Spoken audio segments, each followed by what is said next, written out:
You ever notice how some places just feel wrong?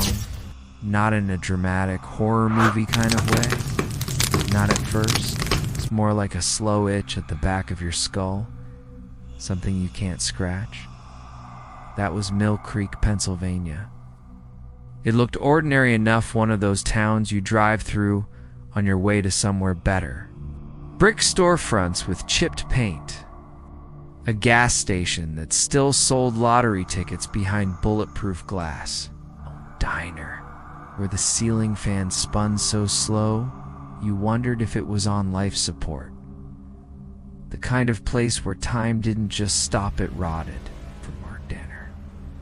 New in town and already regretting it, the rot felt personal. He'd come chasing work, a transfer that landed him in a crumbling insurance office on Main Street. Told himself it was temporary, 6 months, a year at most. But in Mill Creek, people didn't leave. Not really. He started noticing them his second week, the hollow ones. That's not what he called them at first, of course. At first, they were just people who looked too tired, too drained to be alive. Cashiers who handed him change with cold fingers. Neighbors who waved without blinking. Faces in the diner booth that never seemed to eat, just sit and stare at the coffee cooling in front of them. There was this one woman, middle-aged, hair in a bun so tight it looked like it hurt. She stood outside his office every day around 5 o'clock. Not begging, not smoking, not waiting for a ride. Just standing. He asked his boss about her. His boss, a wheezing man named Keller, who smelled faintly of mold, said, "What woman?" That was the first time Mark realized it. Not everyone could see them. At night, in his rented room above the laundromat, he'd hear things. His footsteps in the hall when nobody else lived on his floor. Breathing in the dark, close enough to fog the window glass. Once half asleep, he felt a weight on the mattress sink down beside him. He told himself it was the building settling. Old pipes, rats, the kind of lies you whisper just to get through to morning.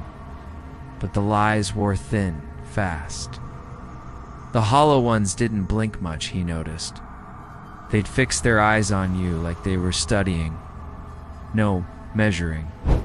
Like butchers looking over a cut of meat. And the longer he stayed in town, the more of them he saw. On the sidewalk, at the bus stop, in the rearview mirror, when he drove to the next county, just to breathe air that didn't taste stale. It wasn't just him, though. A few others noticed. A bartender with jittery hands, high school kid who stopped showing up to class. They'd swap stories in low voices, pretending it was a joke, until one by one they either stopped talking or disappeared altogether. And here's the part Mark never could explain. Sometimes the hollow ones looked like people he used to know. An old teacher, girl he kissed in college. His father, dead for 5 years, standing in the produce aisle of the grocery store with hollow eyes and an apple in his hand. That's when he stopped pretending it was stress or loneliness or a bad imagination. Because you can't laugh something off when it's wearing your dead father's face. And Mill Creek, well, Mill Creek was just getting started. Mark told himself he wasn't losing his mind. That's the first lie anyone tells when the world starts to peel at the edges. He kept busy. Work, laundry, microwave dinners. Ordinary things, normal things. But normal doesn't last long in Mill Creek. On the third Monday of his third week, the phone in his office rang. Not his desk phone, the one on the far cubicle. The cubicle nobody used since Keller worked alone and Mark was just the new guy. That phone had been unplugged since before he arrived. It checked out of boredom. Yet at 4:13 p.m., the receiver rattled and the hollow dial tone of a dead line filled the air. He picked it up anyway. He didn't know why. Hello. Hello, the voice on the other end was wrong. Too thin, too far away. Like someone whispering through a mile of pipe. You see them? Mark froze. Who is this? Static? Then the sound of something wet like someone chewing right against the line. Then silence. He slammed the receiver down. His hands shook. He told Keller about it later, careful to make it sound like a joke. Keller just stared at him with those washed-out blue eyes and said, "Best not to answer calls that aren't yours." That night, he dreamed of the woman outside the office, the bun-haired statue who never blinked. Except in the dream. She was inside his apartment, standing at the foot of his bed. He woke up to find the bed sheets damp with sweat and his apartment door standing wide open. The next morning, he locked it 3 times. But Mill Creek wasn't about to let him off easy. On Wednesday, he stopped at the diner. The place smelled of grease and burnt coffee, just like it always did. But something was off. Everyone was quiet. Too quiet. The clatter of plates, the cough of the cook, even the squeak of shoes on toilet was gone. Only silence. Every single person in the diner had turned their head toward him. Not all at once. Not fast. Just one by one, like a row of dominoes falling in slow motion. 12 faces. 12 pairs of eyes, empty as a busted light bulb. He dropped his menu. What? His voice cracked. No one answered. They just kept staring, and staring, and staring. Finally, the waitress came over. She looked almost normal, her Namatag reading Sandy. She leaned close and whispered, lips barely moving, "Don't let them in." He left without eating. By Friday, he started seeing them everywhere. On the bus, at the grocery store, in reflections. A man in a suit standing in the aisle of CVS, who wasn't there when he turned around. A little boy sitting on a swing at the empty playground, grinning with teeth too many, too sharp. It wasn't just being watched. It was being counted, measured, like they were taking inventory. Got night. Walking home, he passed an alley between the hardware store and the boarded-up pharmacy. He heard footsteps behind him. Click, click, click. Not fast, just steady. He glanced over his shoulder. The alley was empty. But when he looked back ahead, the bun-haired woman was standing in the middle of the sidewalk, 10 feet away, waiting for him. Mark stopped. His mouth went dry. Her lips moved. No sound came out. But he swore he knew the word. Soon. By the end of his first month in Mill Creek, Mark had decided 2 things. He wasn't sleeping right anymore. He wasn't the only one seeing them. He'd been half drunk at Murphy's Tap the night he realized the second thing. The place was a sagging, wood-paneled coffin of a bar that smelled like spilled beer and old ashtrays. Nobody under 40 came here unless they were hiding. Mark liked it for that. You could drink 3 whiskeys without anyone giving a damn. But that Thursday night, the bartender did. Name was Eddie, late 20s, pale, pockmarked face, dark circles under his eyes like bruises that never healed. He poured Mark's drink with a shaky hand and muttered, "You've seen them too, huh?" Mark blinked. Eddie's eyes flicked to the corner booth where 2 men in gray suits sat without touching their beers. Just sat there, staring at nothing. The hollow ones, Eddie whispered. Mark felt his stomach drop. He hadn't told anyone that word. He hadn't even admitted it to himself. Hollow. That was just the shape his brain had made when he tried to describe their eyes. Their faces, they're not quite there-ness. "You're drunk," Mark said, but his voice didn't sound convincing. Eddie leaned closer, breath sour with whiskey. "I follow new blood." "Always have. Once you see them, you can't unsee them. They pick at you, strip you down, and then..." He cut off, glancing at the suits again. One of them had turned his head, slowly, smooth as a mannequin on oiled hinges. Mark followed his gaze. The man's eyes weren't gray. They weren't black. They weren't anything. Just hollows like the sockets of a skull. Mark jerked back so fast his bar stool screeched against the floor. The suits didn't move. "Forget it," Eddie muttered, voice thin, pushed another drink toward Mark. "Best you can do is act like they ain't there. Never answer if they talk.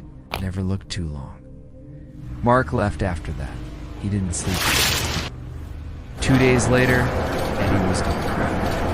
Mark showed up at Murphy's Saturday night, needing the courage only a full glass could give him. But a different guy was behind the bar, thick-necked. Shaved head, didn't bother with conversation. "Eddie around?" Mark asked. The man frowned. "Who? The bartender?" "Eddie? Young guy? Dark hair? Skinny?" The man just shook his head. "No, Eddie here." Mark pressed. "He was here Thursday night. Said something about the hollow."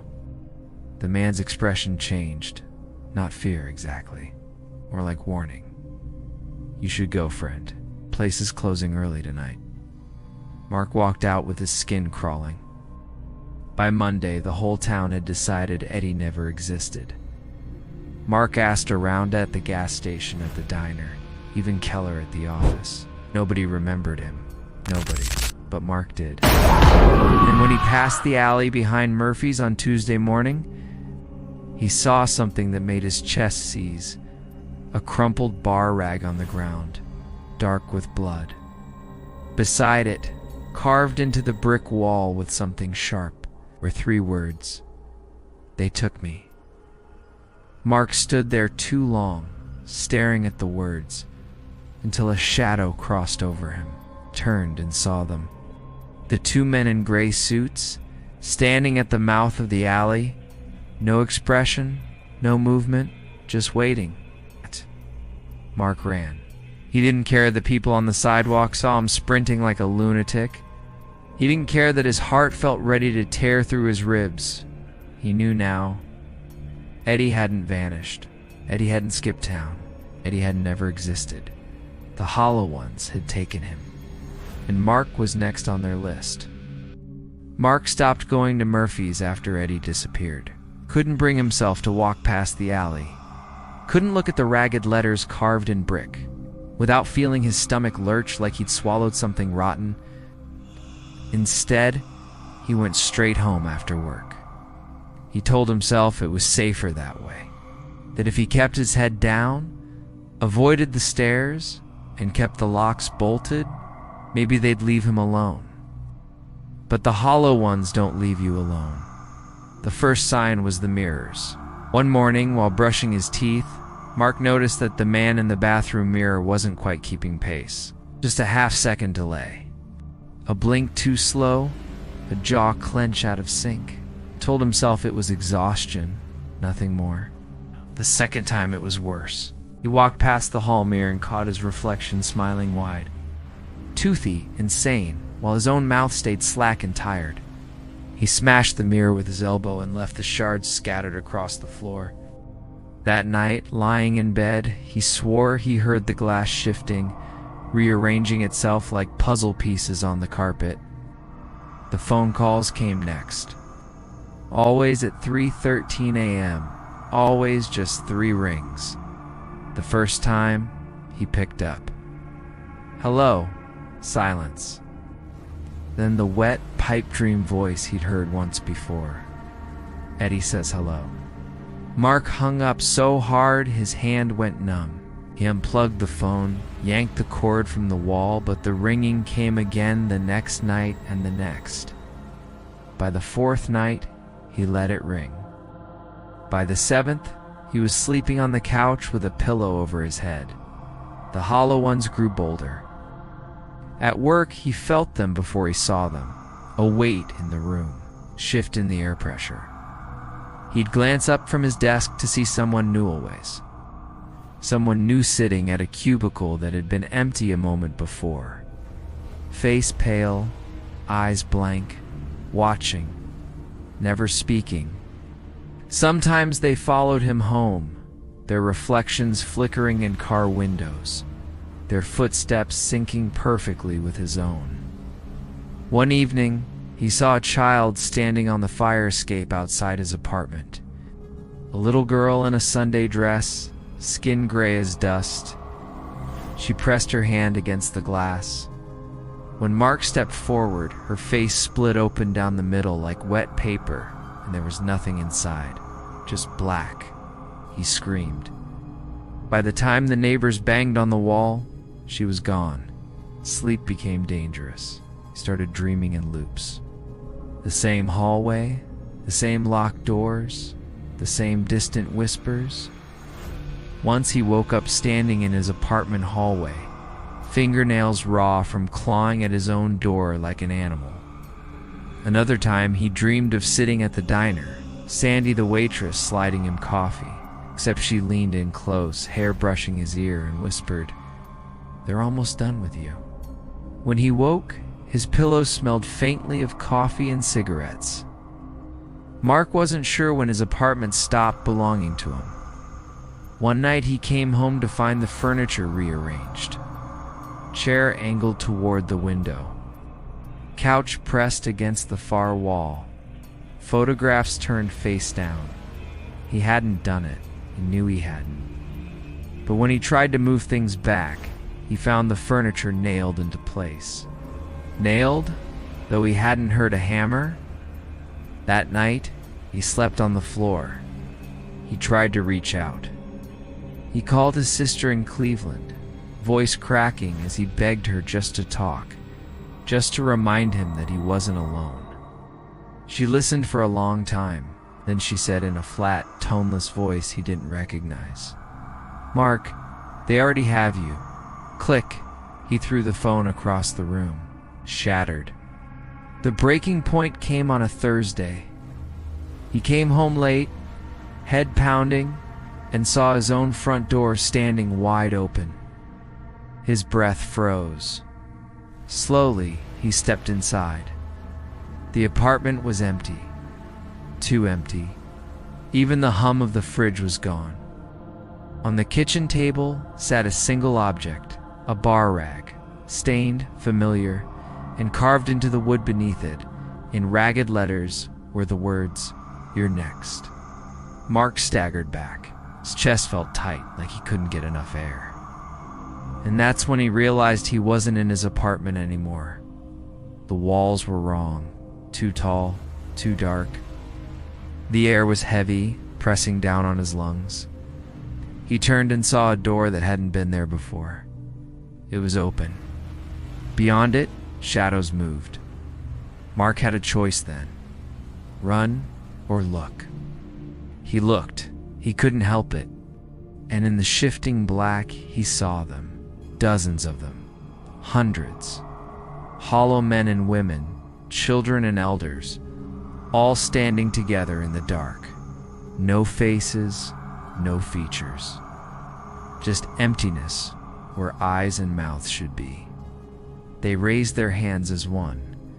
And the last thing Mark heard before everything went dark was a whisper, soft and endless. Soon. Mark didn't remember blacking out. It's one moment he was staring at that door, at the tide of faceless things beckoning him forward. And the next, he was on the floor of his apartment, cheek pressed against the cool wood. Except, not quite his apartment. The walls were the wrong shade. The ceiling higher. The hum of his fridge absent, as though someone had sucked the pulse out of the place. His own photograph stared back at him from the walls, except the faces were missing. Where his sister should have been, where his college roommate had grinned, where his parents had stood smiling on the porch, There were only gray ovals, blurred spaces erased. Mark stumbled to his feet, throat dry. Peace. He found the kitchen table again, this time not just the rag, a journal. Old leather, cracked pages, yellow and curling. He opened it with trembling hands. It wasn't a diary, not exactly, more like a record, a catalog. Names, dates, towns, hundreds of them, some written carefully, some scrawled like last words. The earliest entry was from 1903, first sighted in Mill Creek. The holiday men come when the town grows restless. They watch, they count, they take. Further entries darkened, whole family gone. No bodies. They choose new arrivals. Always the strangers. They are not ghosts. They're what's left when the soul is eaten. Mark's stomach turned. He flipped further, toward the back. The handwriting grew frantic. They live in the empty spaces, reflections, corners, the dark between footsteps. They aren't haunting us. We're haunting them. Every glance, every thought feeds them. Once they have your name, you belong to them. His name was written on the last page. Mark Ellis. The ink was still wet. Staggered back, bile rising in his throat. The room felt closer now, shrinking around him. He could hear something moving in the walls, a slow, dragging shuffle, as though dozens of bodies were pressing against the plaster, trying to get in. Mark slammed the journal shut, heart hammering. That's when he heard the voice. Not from the phone this time, not from outside, from inside. Whisper blooming right behind his ear. You know what we are now? Mark spun. Nothing. Just the hollow hush of the apartment. They were people once, the voice continued, though the words didn't match any mouth. But people are fragile. Memories crack. Names fade. We are what is left when the light goes out. We are hunger without a stomach, eyes without a face, and we are never alone. Mark stumbled toward the door, yanking at the knob. Locked. He hadn't locked it. He knew he hadn't. You carry emptiness, Mark Ellis, the voice hissed. Loneliness, guilt, the dark places no one sees. That is why you are ours. We do not simply watch. We wait. And when the hollows inside you match the hollows in us, the door creaked open by itself, and the other side was no hallway, just black, shifting, pulsing dark filled with figures. Hundreds, thousands, all with familiar outlines, familiar gestures. As Mark's eyes adjusted, he realized he knew them. The neighbor from down the hall, the waitress from the diner, Keller from the office, even Eddie, his bar rag still clutched in one limp hand. They hadn't vanished. They hadn't been forgotten. They'd been hollowed. Mark screamed, but the sound barely left his throat before being swallowed by the dark. The voice whispered, "Now you understand. There's no escape, only joining." And for the first time since he'd arrived in Mill Creek, Mark finally believed it. Mark did not think. Thinking meant freezing, and freezing meant ending up like Eddie, empty-eyed and forgotten. He bolted through the door, out of the apartment, down the stairwell 2 steps at a time. His breath came sharp and hot, his palms slick with sweat. All he could tell himself was out, out, out. Out of the building, out of Mill Creek, out of whatever trap had its claws in him. The street should have been familiar. He'd walked it every day for weeks. But now the angles were wrong. Houses stretched taller than they should, porches leaning forward like crooked teeth. The sky sagged low, colorless as wet paper. He ran anyway. Turned left at the diner, except it wasn't the diner anymore. The sign was gone, the windows bricked over, the door nailed shut with boards gray from rot. He blinked, looked again. Where the boards had been, a row of faces stared back. Hollow eyes, hollow mouths pressed into the wood like something trying to break through. Mark stumbled backward, nearly tripping over the curb. Keep moving. He ran past Murphy's tap, or where it should have been. Now the alley stretched longer than the street itself, a black tunnel swallowing everything. At the far end, he saw Eddie, bar rag still clenched in his hand, lips moving in silence. Mark's chest tightened. He turned away before he could read the words. His car, his only chance. He sprinted across Main, lungs burning, and nearly sobbed when he saw the rusted Corolla waiting where he'd left it. He fumbled the keys, dropped them, scooped them up with trembling fingers. When he opened the door, someone was already sitting in the driver's seat. The bun-haired woman, hands folded neatly in her lap, face blank, eyes deep wells of nothing. Mark screamed and slammed the door shut. He ran, the streets twisted. Blocks stretched and doubled back, leading him to the same corner again and again. He turned left, then right, then left again, only to find himself standing in front of his own apartment building. He tried again, another direction, faster this time. His shoes slapped pavement, his heart jackhammering, his chest seizing with each breath. But the town was folding itself around him, snapping shut like a trap. Every street ended at his apartment. Every turn led him back to the hollow door.